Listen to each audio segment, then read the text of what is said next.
100টা জায়গায় দেখাইতে পারবো যে জামাত ইসলামী ইসলাম থেকে কোথায় বিচ্যুত হয়ে কথা বলতেছে। 100টা।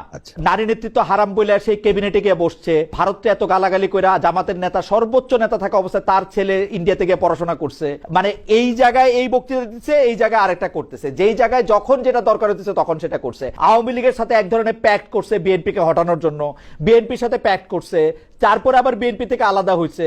প্রত্যেকটা জায়গায় বিভিন্ন পর্যায়ে মিথ্যাচারের আশ্রয় নিছে। আমি জামাত ইসলামী নিয়ে কথা বললে আপনি আমার ইসলাম নিয়ে প্রশ্ন তুলবেন, এটা কিন্তু আমার ট্রিগার করবে।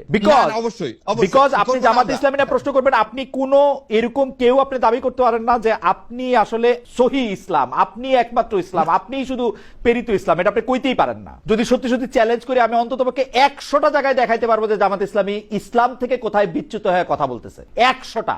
জামাতে ইসলামী যদি এই কথা বলে যে জামাতে ইসলামীকে সমালোচনা করা মানে ইসলামের সাথে ভুল ত্রুটি আমাদের সবারই আছে, কম হোক বেশি হোক আমাদের ভুল ত্রুটি সবারই আছে, কিন্তু আপনি যদি বলেন জামাতে ইসলামী সমালোচনা করা, জামাতে ইসলামী নিয়ে কথা বলা মানে ইসলামের নিয়ে কথা বলা, সেইটা আমি আসলে মানে আমি মানতে রাজি না।